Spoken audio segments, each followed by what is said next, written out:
Over the years, there have been numerous celebrations of George Washington's birthday like the one we're having here today. According to Mount Vernon records, Washington paid little attention to his birthday, and any existing domestic records include no mention of his family observances at Mount Vernon. But here's a few instances of Washington's birthday, or celebrations. One of the earliest recorded celebrations during his military life was at Valley Forge in 1778. A group of fifes and drums gathered in front of the commander-in-chief's quarters to serenade him on his birthday. The soldiers most likely inspired by the British custom of honoring the king's birthday. Celebrations began before the end of the Revolutionary War, according to this February 26, 1779 issue of the Virginia Gazette. On Monday, the 22nd instant, a very elegant entertainment was given at the Raleigh Tavern by the inhabitants of this city to celebrate the anniversary of that day, which gave birth to General George Washington, Commander-in-Chief of the Armies of the United States, the savior of his country, and the brave asserter of the rights and liberties of mankind. On February 12, 1781, right here in Newport, Comte de Rochambeau, then commander of the French army, wrote to Washington, "Yesterday was the anniversary of your Excellency's birthday. We have put off celebrating that holiday till today by reason of the Lord's Day, and we will celebrate it with the sole regret that your Excellency be not a witness of the effusion and gladness of our hearts."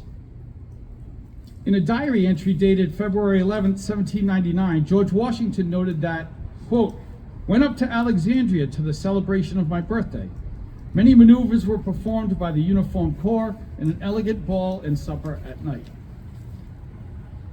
In a letter dated April 20th, 1799, Martha Washington recounted the marriage of her granddaughter, Eleanor Nellie Park Curtis, and remarked that, quote, "The general's birthday united the fortunes of Mr. Lewis and Nellie Custis." On February 22nd, 1832, Congress adjourned to commemorate the 100th anniversary of Washington's birthday.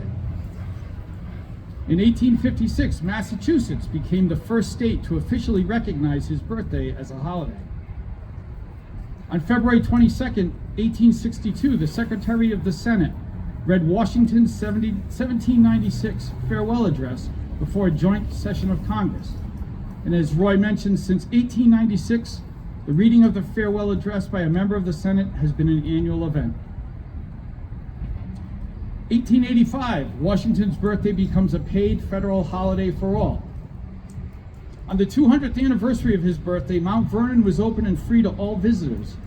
And the Mount Vernon Ladies Association noted, "We should be in the different rooms in the mansion ready to answer questions and act as hostesses, for we had decided to open the gates of Mount Vernon without charge to all who came that day. Our well-meant efforts, however, resulted in so delaying the passing of visitors that we found it wise to withdraw, reappearing only in time to receive the President and Mrs. Hoover." And one last fact, on June 28, 1968, Congress passed the Uniform Monday Holiday Act, establishing the third Monday in February as the day the nation would observe Washington's birthday. Interestingly, the third Monday can fall no later than February 21st, so the holiday can never fall on his birthday. And finally, though Abigail Adams' husband, John Adams, referred to Washington once as Old Muttonhead, I leave you with a quote from her that echoes many sentiments about Washington. "He has a dignity which forbids familiarity, mixed with an easy affability which creates love and reverence.